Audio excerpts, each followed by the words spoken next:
The Rugby Business Network is a global organisation that connects senior business people who put their resources back into the rugby community in a sustainable way. Our members share values, the values of rugby, and we connect them online or at our events. We can also make personal face-to-face introductions to business leaders who want to do larger deals together. Visit therugbybusinessnetwork.com and apply to become a member today. Welcome to the Rugby Business Network podcast. Thank you for joining us for this week's episode, which is brought to you by CMME Mortgages. Now, for our listeners who are living in the UK, CMME Mortgages, they are a market leader when it comes to providing mortgage advice, which focuses specifically on clients with complex incomes like business owners, contractors, or even affluent professionals. Now, CMME Mortgages, they've been helping clients get the best possible mortgage since 2004, and they consider their clients' full financial situation.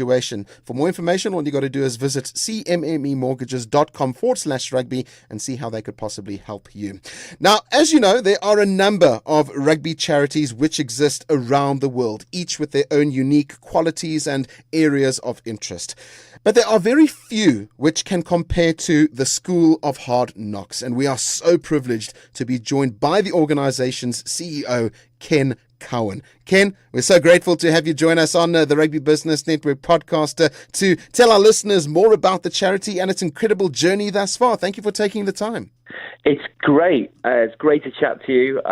It's my privilege. It really is. Brilliant. Now, Ken, I'm sure a number of our listeners have heard about or maybe even know someone who has completed the course at School of Hard Knocks. The concept behind the charity, I mean, it was created in 2007, but was only registered as a charity officially in 2012. For those who are not entirely familiar with the backstory of how the charity came into being, could you explain this? I mean, because you've been involved right from the start. The charity it is an unusual way to start a charity. So most charities start as a charity, and then sometimes they can have a kind of business arm attached to that and so on. But we started with an idea when a local authority in quite a deprived area in England, in Northwest, in a borough called Knowsley, they came to me and some of my colleagues back then and said, we've got a bunch of young men who were unemployed and, to be perfectly frank, pretty determined to stay that way. A lot of them just had no intentions to get into the workplace. Some of them were involved in crime. Others were just at a pretty low ebb point in their life and just didn't think employment was the answer. And so they came to us and said that I worked for a training company at the time. They said, what can we do to address this issue? So I said almost too quickly, really. It's just kind of one of those whimsical comment as well. Short of doing national service in the army, they need to play rugby. And to my surprise, they just straight away said, yeah, that sounds like a good idea. Let's explore that one.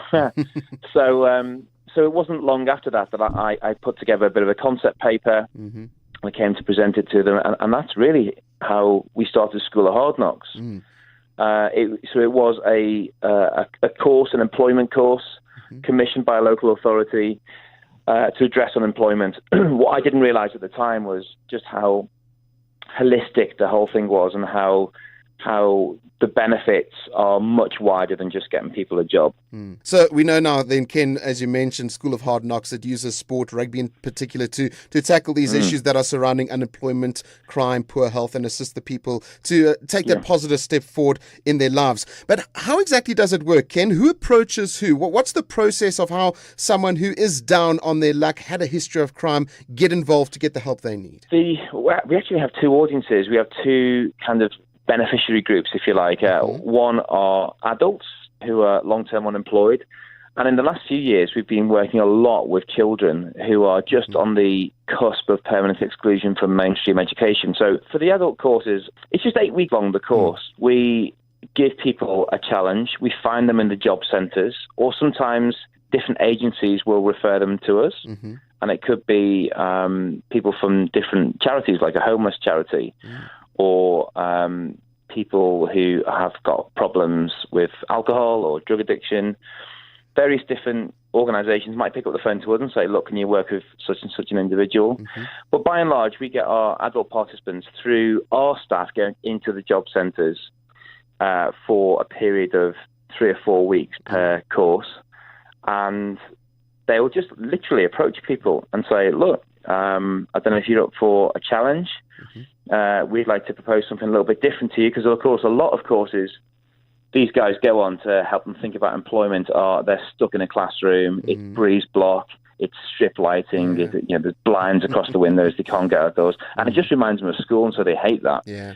So what we're doing is offering something very different. It involves a combination of playing rugby with a curriculum which is shot through and supported by really well-established psychological theory to help people change the way they think about their futures and about their own behaviours.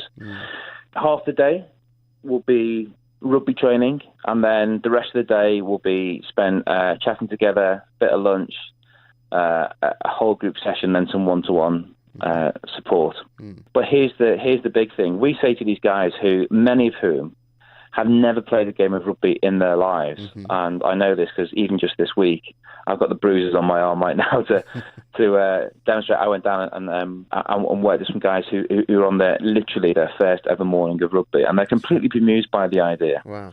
And what we say to them is, guys, look, in 8 weeks' time, not only are you going to have trained a lot in rugby, but you're actually going to play a full contact game of rugby against an established league team.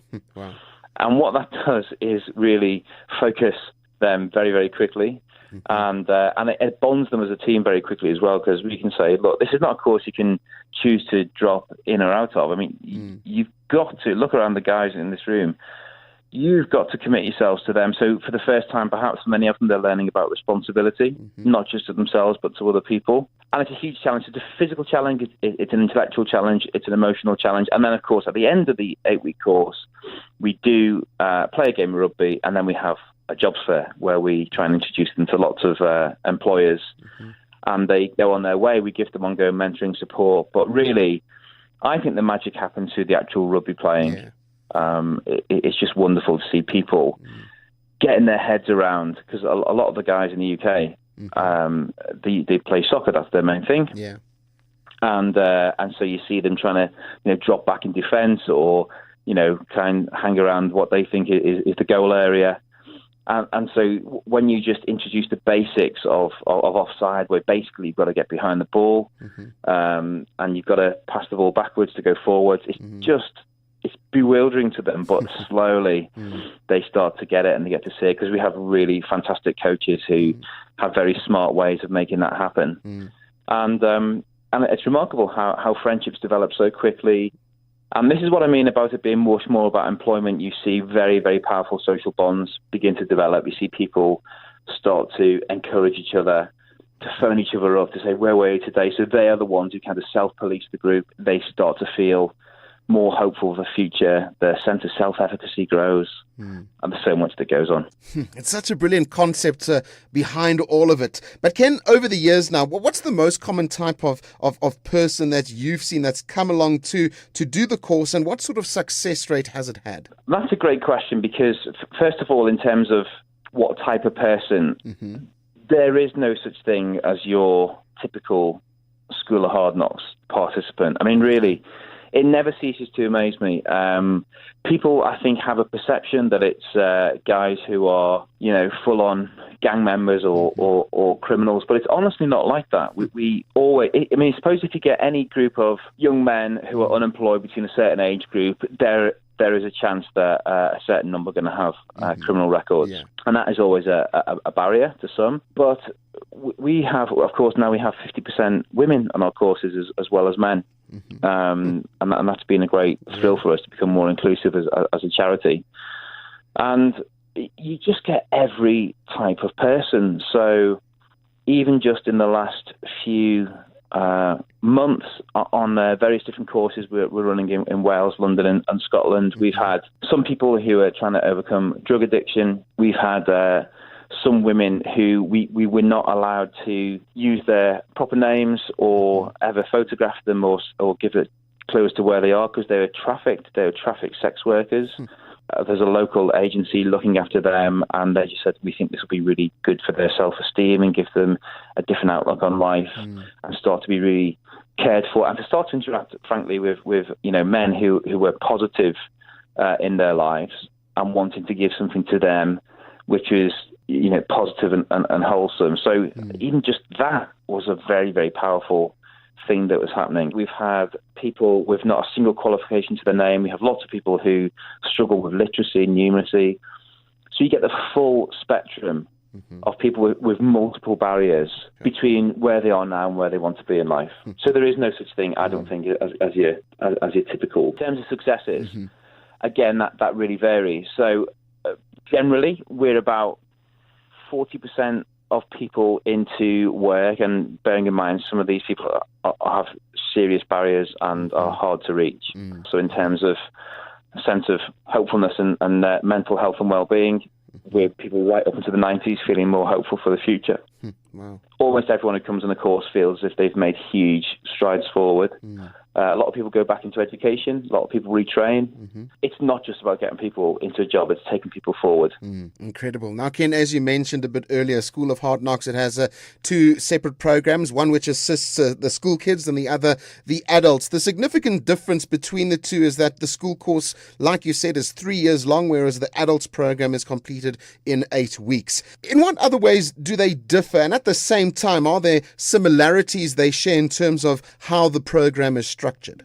I think the core similarity is that we are using values that are inherent within the sport, and our kind of core objectives are the same. So what we're doing on every single course, which is the same, and it's increasing self-control, it's increasing social bonds, and it's increasing people's levels of self-esteem or self-efficacy. So that runs through every single course that we do, whether it's rugby with adults. Sometimes we do some boxing and sort of fitness type courses in some areas of London where there aren't any rugby pitches, and with all of our schools it's rugby. So those three core pillars, if you like, are consistently the same.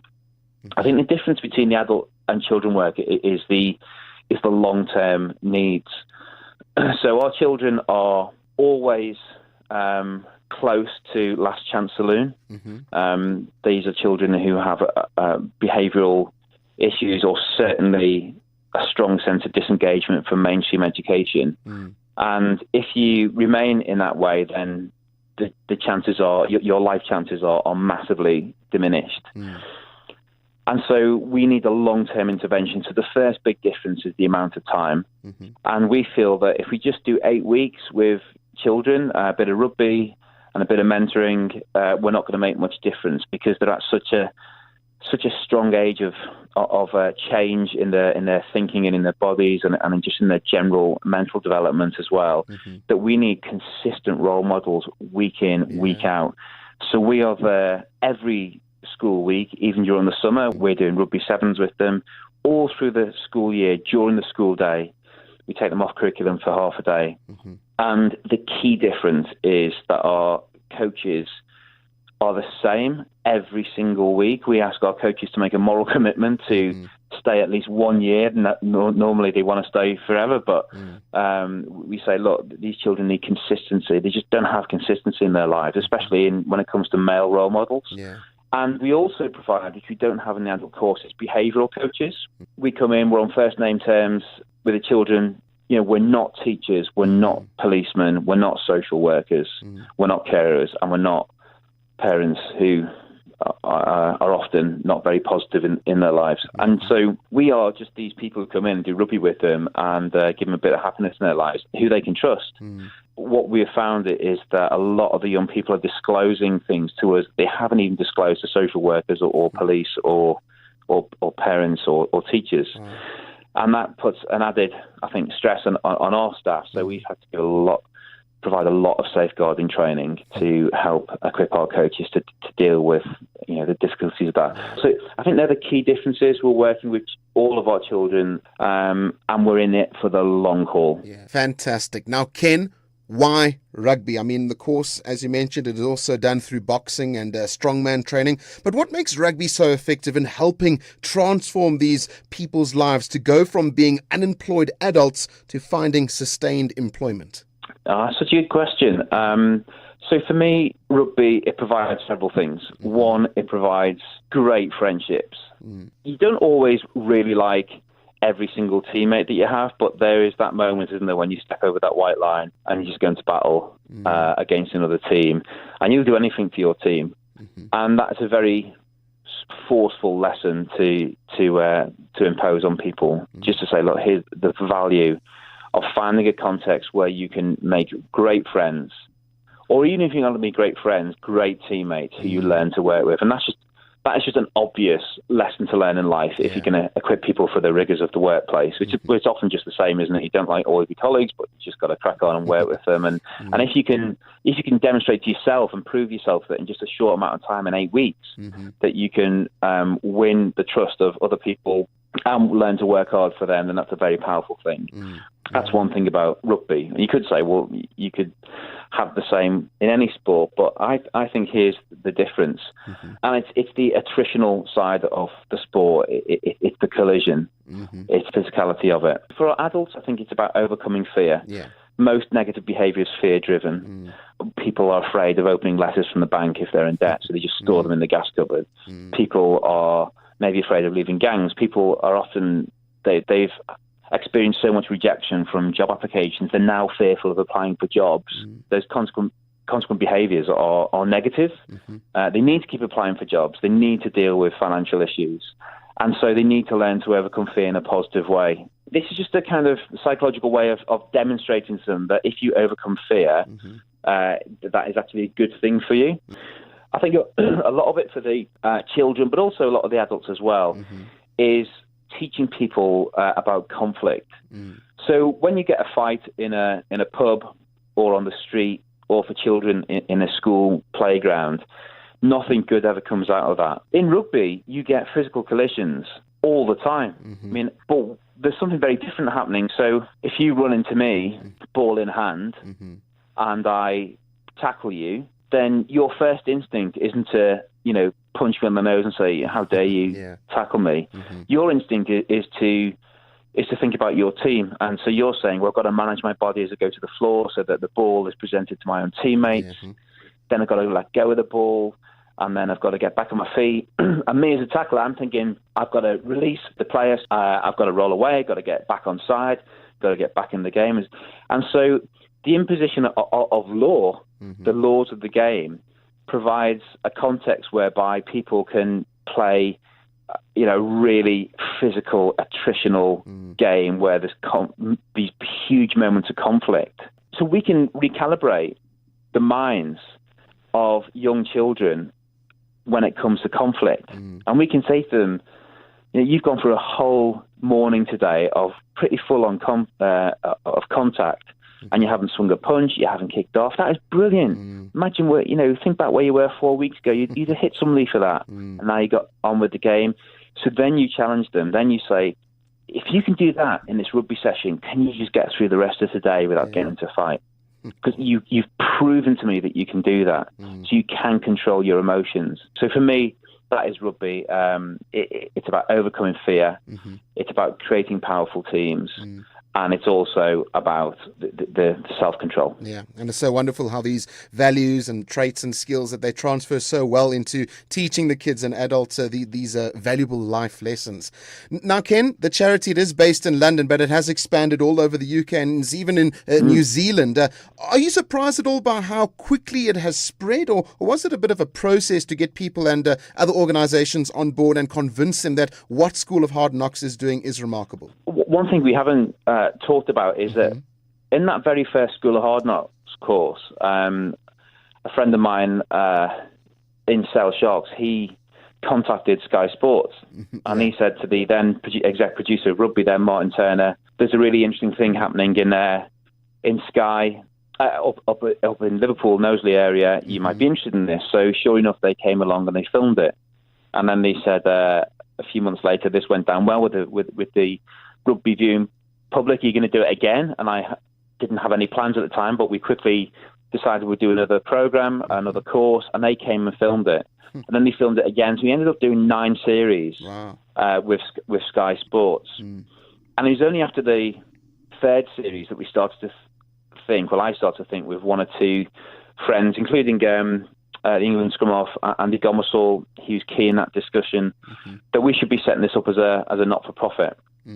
And so it was although our first School of Hard Knocks was in 2008, the charity itself started in 2012. So I think one of our big barriers we've had to overcome, although the exposure on Sky has been really good for us starting conversations with people, it's been overwhelmingly difficult at times to get people to realise that we're not just a TV programme on Sky, or that people have assumed that if we are a charity that we are funded by Sky and that we're a Sky Sports charity, neither of which is true. We are a very small, punching above our weight charity based in London. So I am thrilled by the way it's grown. We're now in Cardiff and Valleys, Newport, Glasgow, Edinburgh. We just started the course in Fife. And so I'm thrilled at that. And we're now in 16 different schools across those regions as well. But I'm also, slightly impatient as well, because I want as many people who know School of Hard Knocks to know that it's a charity, that it's in need of support. Now, Ken, as CEO of the charity, I mean, what does your daily responsibilities entail, and what are some of the challenges that you experience personally along the way? I have an amazing team of coaches, and also I have my sort of right-hand man, Jack Lewis, who is just phenomenally gifted when it comes to operations and just really looking after the detail. We also have fantastic trustees as well. Debs Griffin, who's the women's rep for World Rugby, is our chair, and she's phenomenal at that.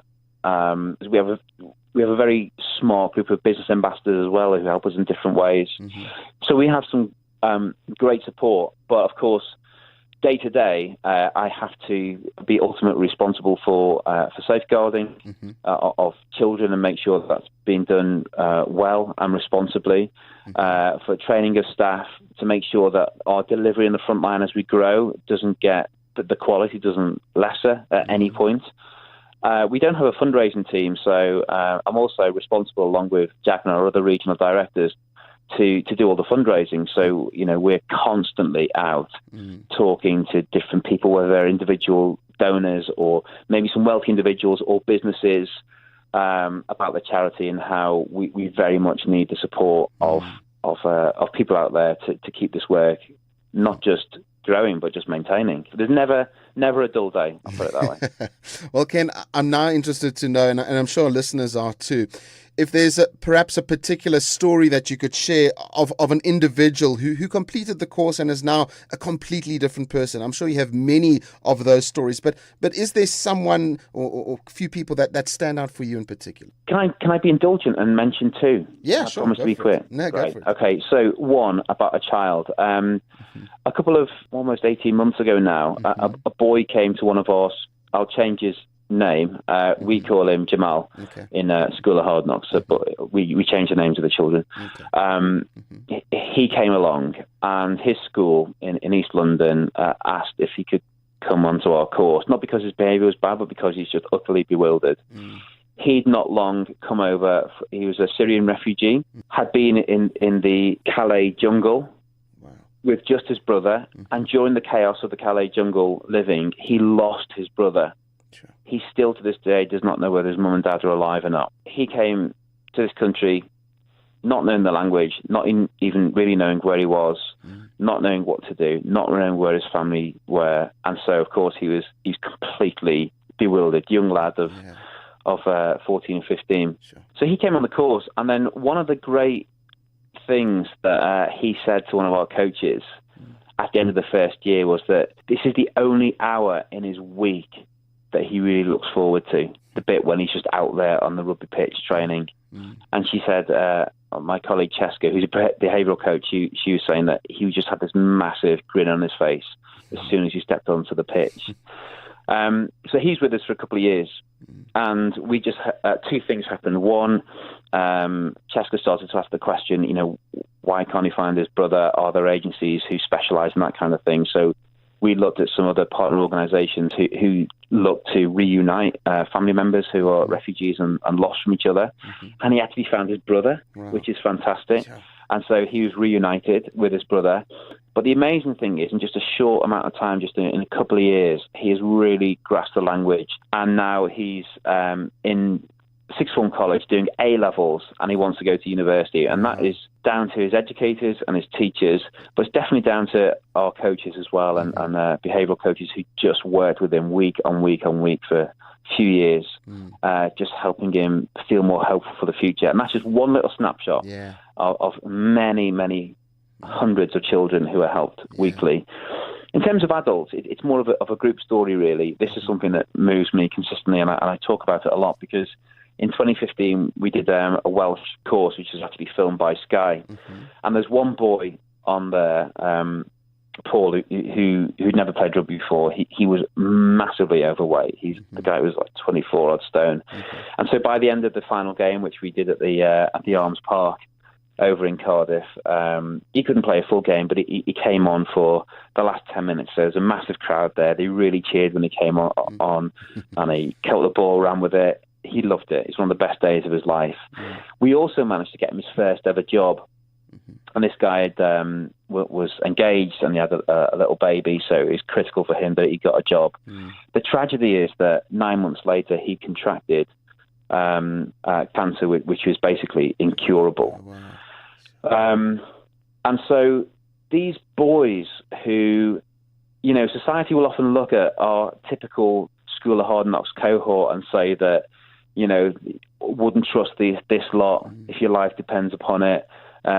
Keep your eye, look out for your wallets, and all the rest of it. They come out with all these cliches about how they're losers or scum or whatever. And these boys, with barely a penny between them, decided to do some fundraising for Paul to be able to go on his honeymoon before he knew he was going to die.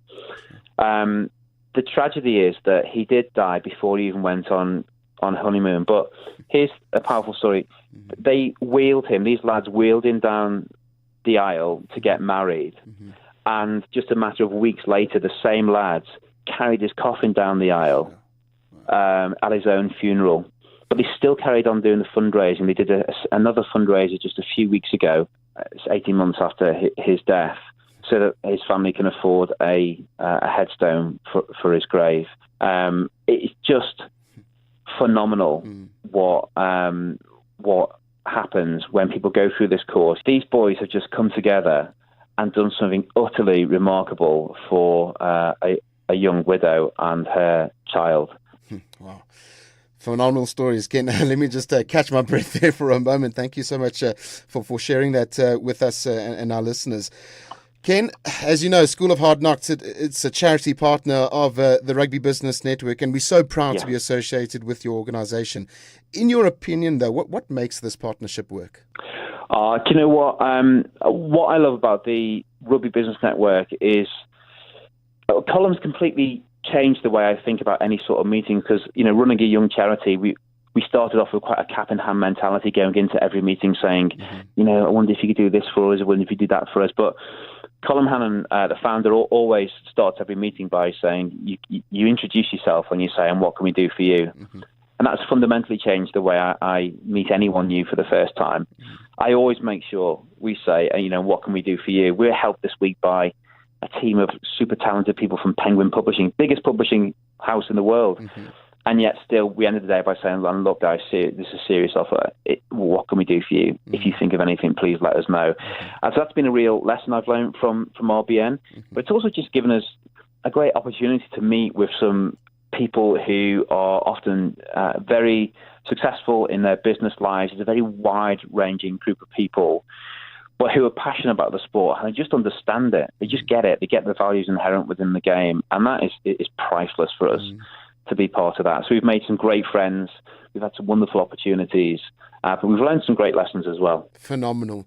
Well, finally, Ken, before we end off the podcast, how can the RBN members, the businesses, offer their support and assistance to the School of Hard Knocks? What are the areas of the charity which often need the most attention? Well, I think to be candid, funding is always our biggest area of need. But to just be a little perhaps smarter about that, there are elements sometimes where we need somebody's help in terms of understanding marketing or sales or design, or there's whole sorts of things. There's some people who say, look, our business can't necessarily do much to help you financially, but I do know of somebody who really wants to be seen to be sponsoring women's rugby in the next couple of years. So how about an introduction over a coffee? That sort of thing is really priceless to us. Just the power of that network would be wonderful. And just to keep an eye out, generally, we're going to start our first ever campaign called Friends of School of Hard Knocks. This next year, we start in September, and our aim is to sign up 5,000 friends of School of Hard Knocks, giving £3 a month for the next, for in perpetuity, really. And we're looking for ambassadors. We're looking for club or business ambassadors who'll say, do you know what? I'll reach out for you, to my network, to my friends. We'd love people from RBN to become a club ambassador. So always happy to have that conversation. But generally, I just love meeting people. So I'm up for meeting anybody for a beer or a coffee and just talk about the work. And again, in the spirit of RBN, asking that question, and how can we help you? Well, I'm sure some of our listeners will be able to help out, and all they got to do is go to the website www.schoolofhardknocks.org.uk, and they'll obviously get in touch with you to see how they can provide some of their assistance. Well, Ken, School of Hard Knocks, it's such an amazing charity, and the impact it's making in not just schools but also in communities is absolutely phenomenal. Keep up the amazing work, and thank you for joining us on the Rugby Business Network podcast. Well, it's my pleasure. Thanks so much. As well as connecting business people to each other, the Rugby Business Network helps rugby-related charities to meet business people. We also run our own Life After Rugby program, which helps pro and ex-pro players for free to transition from pro rugby to business via work placements or jobs, or starting their own businesses. Visit therugbybusinessnetwork.com today and help rugby to help people.